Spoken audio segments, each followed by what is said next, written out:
اور پھر ایک مقام پہ قرآن کی اور اپنے علم کا اظہار یوں کر رہے ہیں علی، تو فرماتے ہیں لوگوں اگر میں سورہ فاتحہ کی صرف تفسیر لکھنے بیٹھ جاؤں، کس کی تفسیر؟ پورے قرآن کی نہیں، صرف سورہ فاتحہ کی، وہ تو بہت سارے مشاغل ہیں، مجھے تو خلفاء کو مشورے بھی دینے ہوتے ہیں، مجھے تو جنگیں بھی لڑنی ہوتی ہیں، مجھے تو عدالت بھی سجانی ہوتی ہے، مجھے تو اصلاح کا بھی کام کرنا ہوتا ہے، بے شمار مشاغل ہے میرے، اگر ان مشاغل سے میں فری ہو جاؤں، فارغ ہو جاؤں اور صرف قرآن کی تفسیر لکھنے بیٹھ جاؤں، صرف اسی کام میں مصروف ہو جاؤں اور سورہ فاتحہ کی تفسیر لکھوں تو 70 اونٹوں کو میں کتابوں سے بھر دوں، صرف سورہ فاتحہ کی تفسیر۔ تو حیرانی نہیں کہ بھائی اگر سورہ فاتحہ کی تفسیر 70 اونٹوں سے بھر دے، کیوں بھر سکتے ہیں؟ آئیے ام المومنین سے سنیے، نبی کی زوجہ سے سنیے، مسلمانوں کی ماں سے سنیے۔ ان ام سلمۃ رضی اللہ تعالی عنہا قالت سمعت رسول اللہ صلی اللہ علیہ وسلم یقول، حضرت ام سلمہ کہتی ہے میں نے اللہ کے رسول صلی اللہ تعالی وسلم کو کہتے ہوئے سنا، علی مع القرآن والقرآن مع علی، کہ علی قرآن کے ساتھ ہے، قرآن علی کے ساتھ ہے، جہاں علی ہے وہاں قرآن ہے، اور جہاں قرآن ہے وہاں علی ہے، اور کتنا ساتھ ہے ایک دوسرے کو، نہ قرآن علی کو چھوڑنے کے لیے تیار، نہ علی قرآن کو چھوڑنے کے لیے۔ جب علی کی طرف دیکھا تو علی قرآن کے فضائل بتاتے ہوئے نظر آتے ہیں، اور جب قرآن کو دیکھا تو قرآن علی کے فضائل بتاتے ہوئے نظر آتے ہیں۔ اتنا گہرا تعلق کہ آقا کہہ رہے کتنے ساتھ میں، کتنے ساتھ میں، فرمایا لا یفترقان حتی یرید علی الحوض، یہ کبھی جدا نہیں ہوں گے علی اور قرآن، حتیٰ کہ یہ دونوں مجھ سے حوض کوثر پر ملاقات کریں گے۔ حوض کوثر تک، قیامت تک ساتھ ہے، علی قرآن کے ساتھ، قرآن علی کے ساتھ۔ اس حدیث کو امام حاکم لائے ہیں المستدرک کے اندر، جلد نمبر 3 صفحہ 145، حدیث نمبر 4691، اور امام حاکم کہتے ہیں ھذا حدیث صحیح الاسناد، اس حدیث کی سند صحیح ہے۔ امام طبرانی المعجم الاوسط میں لاتے ہیں جلد 5 صفحہ 135، حدیث نمبر 488، امام حیثمی نے اس کو لکھا مجموع الزوائد جلد 9 صفحہ 129، حدیث نمبر 14766۔ یہی وجہ ہے کہ قرآن کتنا آسان تھا علی کی زبان پر، کیونکہ قرآن تو علی کے ساتھ، تعلیم قرآن کے ساتھ تھے۔ تو امام عبد الرحمن جامی رحمۃ اللہ علیہ فرماتے شواہد النبوت میں کہ علی کی زبان پہ اتنا قرآن آسان تھا کہ جب آپ سفر پہ نکلتے، گھوڑے پہ سوار ہوتے، سیدھا پیر رکاب میں رکھتے۔ رکاب سمجھتا ہے آپ کو؟ گھوڑا دیکھے ہوں گے وہ پیر لٹکانے کے لیے رہتے جس میں پیر ڈالے جاتے، اس کو رکاب کہتے۔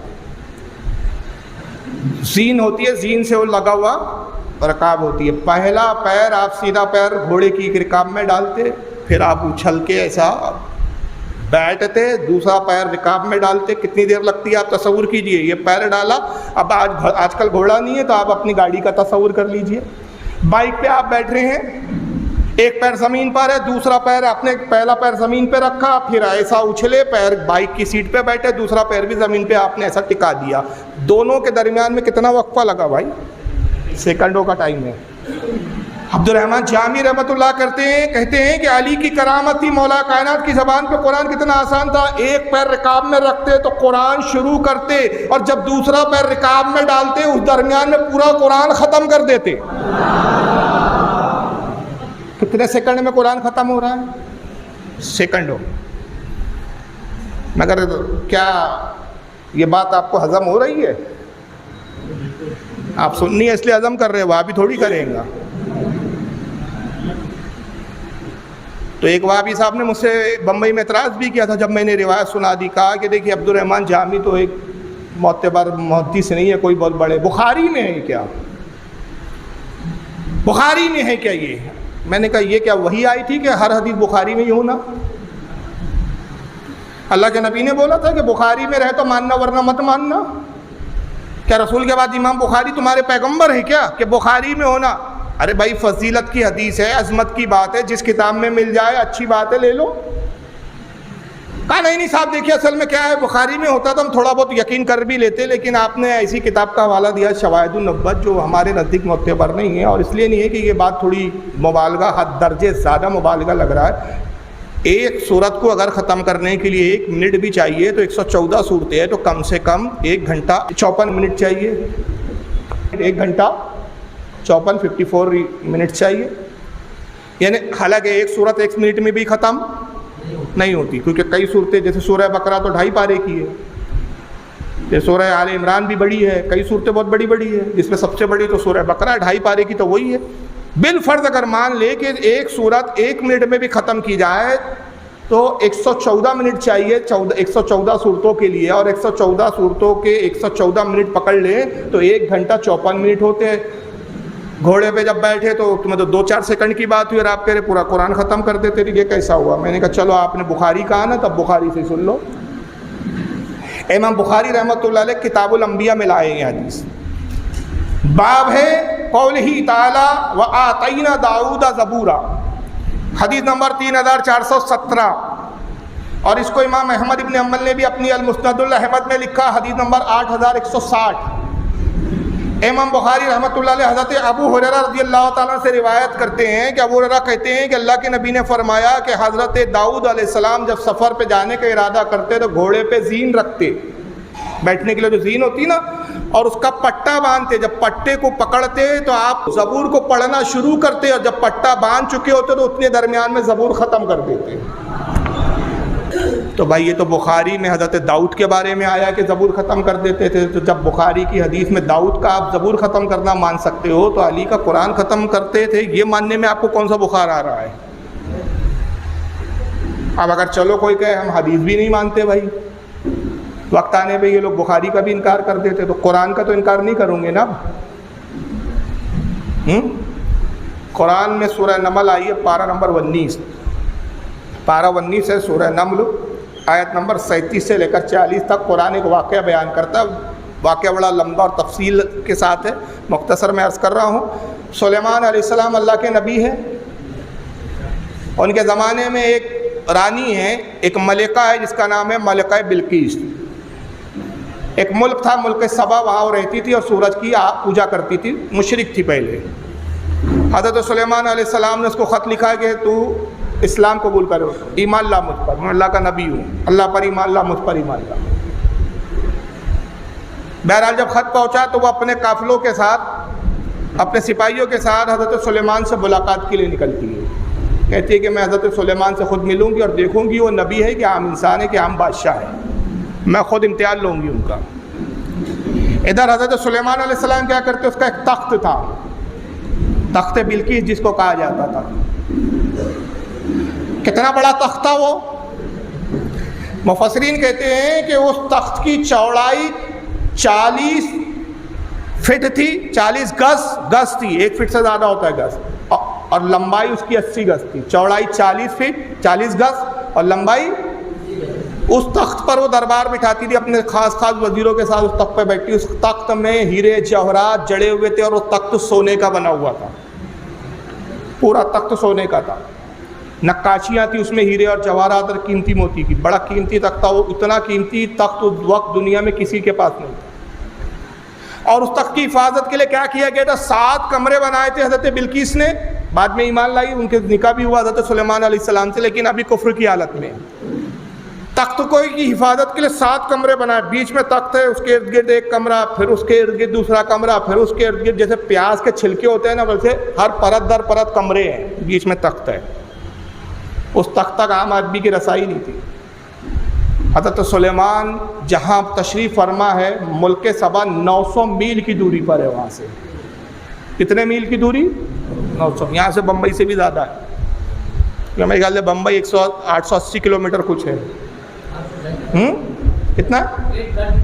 چلیے اب جو بھی ہے، کم ہے کہ زیادہ ہے؟ کم ہے، کم ہی ہے بہرحال۔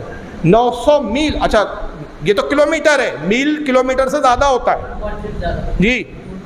تو 900 میل کی دوری پر ملک سبا، اور اللہ کے نبی سلیمان علیہ السلام، قرآن کہتا ہے کہ 900 میل کی دوری سے اس کے تخت کو دیکھ رہے ہیں، اور فرماتے کون ہے جو بلقیس کے میرے دربار میں آنے سے پہلے اس کا تخت لے آئے؟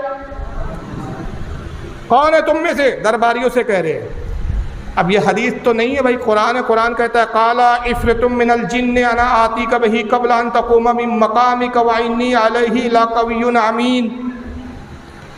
اللہ فرماتا ہے کہ بڑا جن کھڑا ہوا اور اس نے کہا کہ اے سلیمان وہ تخت میں لے کر آتا ہوں، اور کتنی دیر میں لاؤں گا؟ آپ کے دربار برخاست ہونے سے پہلے۔ جب تک آپ اپنا دربار ختم کریں گے بس اس سے پہلے میں لے آؤں گا، اور اس لیے لے آؤں گا کہ بے شک میں قوت والا اور امین ہوں، امانت دار ہوں۔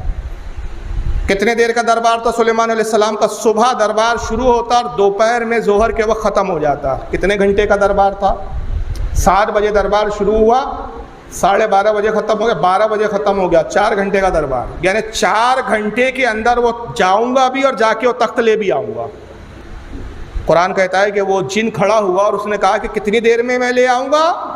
4 گھنٹے کے اندر، دربار برخاست ہونے سے پہلے جا کر آ بھی جاؤں گا۔ سلیمان علیہ السلام نے کہا نہیں، میں اس سے زیادہ کم وقت چاہتا ہوں، یہ زیادہ وقت ہے، اس سے کم وقت میں کوئی لے آ سکتا ہے؟ اب قرآن کہتا ہے قال الذی عنده علم من الکتاب یاتیک بہ قبل ان یرتد الیک طرفک۔ اللہ فرماتا ہے پھر وہ کھڑا ہوا جس کے پاس کتاب کا علم تھا، جو حضرت سلیمان علیہ السلام کے دربار کا ایک عالم تھا، وہ کھڑا ہوا اور اس نے کہا حضور میں آپ کے حضور وہ تخت لے آؤں گا۔ کتنے دیر میں لے آؤں گا؟ آپ کے پلک جھپکانے سے پہلے۔ اگر سائنس کی میں بات کروں تو 1 سیکنڈ کے اندر کتنی بار آپ پلک جھپکا سکتے ہیں؟ ذرا پوچھ لیجئے کسی سے، 1 سیکنڈ میں کتنی بار آپ پلک جھپکا؟ اگر 1 سیکنڈ میں 1 بار بھی آدمی جھپکائے، سیکنڈ سے بھی کم وقت لگتا ہے پلک جھپکانے میں آدمی کو، سیکنڈ سے بھی کم وقت لگتا ہے۔ یعنی وہ کہہ رہے کہ 1 سیکنڈ کے اندر لے آؤں گا میں۔ اور یہ کون تھے؟ آصف ابن برخیہ، جو حضرت سلیمان علیہ السلام کے خالہ زاد بھائی تھے، حضرت سلیمان کے دربار کے ایک سپاہی تھے، ان کے وزیر تھے، عالم تھے۔ انہوں نے کہا کہ اے سلیمان میں اتنی دیر میں تخت لے آؤں گا جتنی دیر میں آپ پلک جھپکا بھی نہیں پائیں گے، آپ کی پلک اٹھیں گی اور جب تک وہ آئیں گی اس سے پہلے تخت ہوں گا۔ حضرت سلیمان علیہ السلام مسکرائے، کہا کہ ٹھیک ہے۔ تو پھر قرآن کہتا ہے فَلَمَّا رَآهُ مُسْتَقِرًّا عِندَهُ، بس سلیمان نے اس تخت کو، ابھی بات ہو ہی رہی تھی، پلک جھپکی نہیں، اپنے پاس اس تخت کو پایا، اور جیسے تخت کو پایا قَالَ هَذَا مِنْ فَضْلِ رَبِّي، کہا یہ میرے رب کا فضل ہے کہ میرے غلاموں میں ایسے ایسے لوگ اللہ نے پیدا کیے۔ اب میں ایک چیز سناؤں گا نا تو آپ حیران رہ جائیں گے، 1 سیکنڈ بھی نہیں ہے، سیکنڈ کا بھی بہت تھوڑا حصہ، اتنے حصے میں حضرت آصف ابن برقیہ نے کیا کیا ہے؟ بلقیس کے ملک بھی پہنچ گئے، تخت تک بھی پہنچے، تخت تو 7 گھروں کے کمروں میں رکھا ہوا ہے، تخت کو اٹھا کے بھی لے آئے۔ میرے بھائی اگر وہ گیٹ پر ایک شخص کھڑا ہو نا اور میں اسے کہوں گا ایک گلاس پانی لاؤ، تو یہاں تک آنے میں کتنا وقت لگ جائے گا؟ دوڑ کے بھی آئے نا، بھاگتے ہوئے بھی آئے، تو تصور کر لو کتنا وقت لگے گا، پانی بھی گر جائے گا۔ لیکن جب مفسرین یہ فرماتے تو بڑی حیران ہوتی ہے، وہ کہتے ہیں کہ جو تخت لانے گئے نا، اب اور حیرانی کی بات سنیے آصف ابن برقیہ کی، مفسرین لکھتے ہیں، حدیثوں کو کوٹ کرتے ہیں کہ وہ آسمان میں اڑ کے نہیں گئے، پلک جھپکا کے یہاں سے وہاں غائب ہو نہیں گئے، یہاں غائب ہوئے اور وہاں ظاہر ہو گئے، زمین کو چیرتے ہوئے گئے۔ عقل حیران ہے، جب عقل حیران ہوتی ہے اسی کو کرامت بولتے ہیں۔ میں نے کہا آصف ابن برقیہ کی کرامت قرآن میں موجود ہے، جو حضرت سلیمان کے خالہ زاد بھائی ہے اور علی تو رسول اللہ کے چچا زاد بھائی ہے، اتنے کم وقت میں اگر آصف ابن برقیہ جا کر تخت لا سکتے تو اتنے کم وقت میں علی قرآن کیوں نہیں پڑھ سکتے؟ بات اگر وقت کے تعین کی کر رہے ہیں تو اتنے کم وقت میں جانا اور آنا ممکن نہیں ہے۔ تو وہاں تو آپ نے مان لیا، اور اگر نہ مانو تو کیا ہوں گے تم؟ پھر گمراہ نہیں ہوں گے جناب، کافر، کیونکہ قرآن کا انکار کرنے والا سیدھا کافر ہوتا ہے۔ تو اب یہ ٹائمنگ کا جو لاجک لگاتے ہو نا بھائی، 1 سیکنڈ میں 1 منٹ میں اتنا تو اتنا ٹائم لگنا چاہیے، اتنا ٹائم لگنا چاہیے، تو اتنے کم وقت میں قرآن کیسے پڑھا جا سکتا ہے؟ تو ٹائمنگ کا لاجک یہاں بھی لگا اور اللہ پہ اعتراض کرو کہ اللہ یہ کیا لکھ دیا تو نے اپنے کلام میں؟ یہ کیسے ممکن ہے کہ 900 میل کی دور زمین پھاڑتے ہوئے ایک شخص چلا بھی جائے، وہاں سے تخت لے بھی آئے؟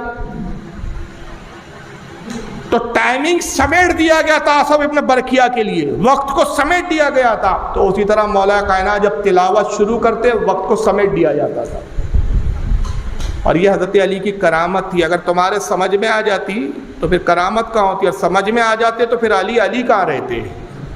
سمجھ میں نہیں آتے اس لیے تو علی ہے وہ۔